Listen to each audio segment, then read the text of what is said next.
Sujet inconnu, c'est l'histoire de gens qui s'aiment extrêmement fort et extrêmement mal. C'est avant tout l'histoire de cette jeune femme qui, petite fille, se fait la promesse, parce qu'elle a grandi dans le Grand Est, une région un peu, on va dire, grise, béton, morose, enfin tout ce qu'on... Voilà. Où en gros, pour vivre, il ne faut rien ressentir. C'est un peu... Et donc à 8 ans, cette petite fille se fait la promesse de partir un jour, de quitter cette région, de partir en fait pour aimer à en crever, pour ressentir à en mourir. C'est un peu ça le... Et donc cette petite fille grandit entre un aspirateur, une maman hystérique et un père absent dans une grande maison vide. Et elle part faire ses études à Paris. Elle va passer du temps dans son studio, dans les rues de Paris, découvrir en fait, avoir le choix de sa vie. Elle va un peu... Et jusque-là, le récit est au passé.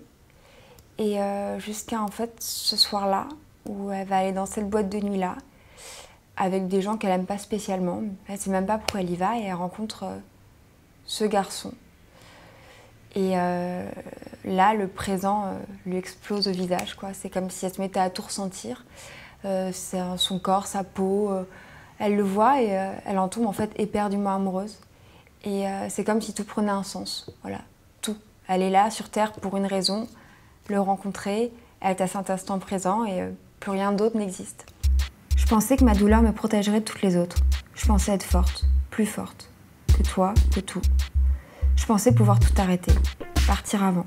Avant quoi? Toi. Toi, tu ne pars pas. Je pensais garder le contrôle, être lucide. C'est le pire, j'étais lucide. Je pensais beaucoup, j'avais des certitudes, j'avais tort. Petit à petit, la relation, la passion va devenir violente, va devenir noire. Va y avoir des coups. Il va y avoir beaucoup de violence. Le livre parle pas mal en fait aussi de la violence entre deux personnes au sein d'un couple, ce dont on parle pas beaucoup en fait, c'est dans la vie de tous les jours, je crois, pas assez. Et mais là-dedans, il y a toujours un amour extrêmement fort, extrêmement violent. Je pense qu'il n'y a pas qu'un amour dans la vie, il y a l'amour, quoi. Il est parfois moche, mais ça reste de l'amour. Et ce garçon-là, en fait, va l'aimer comme il peut, elle aussi. J'aimais le judo car j'étais forte, et j'aimais être forte. Je combattais des filles, plus petites, plus grandes, plus grosses, et je gagnais. Je combattais des garçons, vantards et fiers, et je gagnais. Je combattais seule, égalité. J'étais une bonne adversaire. Seul le vide pouvait l'emporter. Même avec les années, je cherche encore à l'apprivoiser. Ma mère m'appelait mon petit soldat. C'était mignon, affectueux. C'était faux. Un soldat obéit à des ordres. Je ne répondais à aucun ordre. Je n'avais pas de chef. J'emmerdais l'autorité.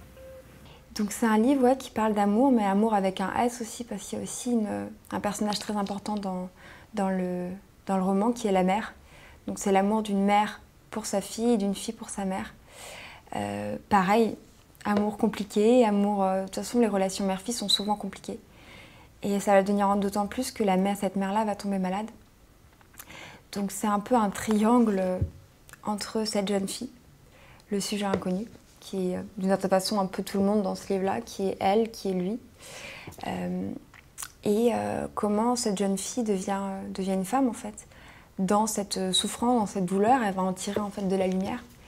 D'ailleurs, c'est aussi la naissance d'un écrivain, parce que dans tout ça, en fait, c'est aussi une jeune fille, une petite fille qui devient une jeune fille qui devient une femme, et une femme qui devient un écrivain.